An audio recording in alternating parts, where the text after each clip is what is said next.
Power star Pawan Kalyan నటిస్తున్న latest movie Harihara Veeramallu. ఈ cinema గత నెలలో రిలీజ్ కావాల్సిన ఈ సినిమా కొన్ని కారణాల వల్ల సినిమా విడుదల అయిపోయింది. దాంతో సినిమాపై కొంత నెగిటివ్ బజ్ అనేది క్రియేట్ అయింది. అయితే అందరి అంచనాలను తలకిందులు చేస్తూ ఎప్పుడైతే ఈ సినిమా ట్రైలర్ విడుదల అయిందో సినిమాపై భారీగా హైప్ అనేది క్రియేట్ అయింది. ఇక రీసెంట్ గా పవన్ కళ్యాణ్ ఈ సినిమాని గట్టిగా ప్రమోట్ చేయడంతో సినిమా అడ్వాన్స్ బుకింగ్ కూడా జోరు పెంచింది.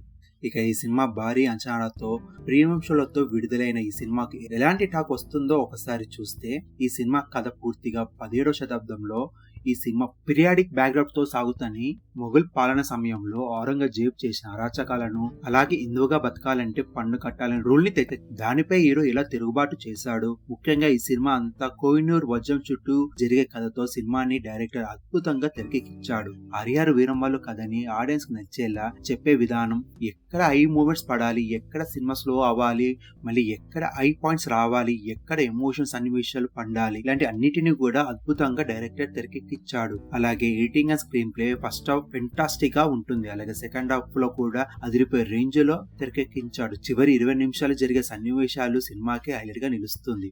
ఇక సినిమా ఆటోగ్రఫీ ఫెంటాస్టిక్ గా ఉంది. ప్రొడక్షన్ వాల్యూ కూడా చాలా బాగున్నాయి. ఈ సినిమాలోని కొన్ని గ్రాఫిక్ షాట్స్ సినిమాని నెక్స్ట్ లెవెల్ తీసుకుపోతుంది. Pawan Kalyan fantastic performance, mind blowing interval scene తో, అలాగే గూస్ బంప్స్ తెప్పించే ఫైట్ సీన్స్ తో చాలా ఆసక్తికరంగా మార్చారు. ముఖ్యంగా ప్రీ క్లైమాక్స్ లో వచ్చే ఎపిసోడ్ సినిమాకి మేజర్ హైలైట్ గా నిలుస్తుంది. అలాగే కీరవాణి ఇచ్చిన మ్యూజిక్ అండ్ బ్యాక్గ్రౌండ్ స్కోర్ సినిమాకి బిగ్గెస్ట్ ఆవిపట్టుగా నిలిచింది. ఓవరాల్ గా ఈ సినిమాకి ప్రీమియం షో నుండి పాజిటివ్ టాక్ రావడంతో ఇక రెగ్యులర్ షో కూడా ఇలాంటి టాకే వస్తే సినిమా పవన్ కళ్యాణ్ కెరియర్ లోనే బిగ్గెస్ట్ హిట్ గా నిలిచే ఛాన్స్ ఉందని సమాచారం వస్తుంది. మరిన్ని లేటెస్ట్ న్యూస్ కోసం ఈ ఛానల్ సబ్స్క్రైబ్ చేసుకుని పక్కన బెల్ బటన్ యాక్టివ్ చేసుకోండి.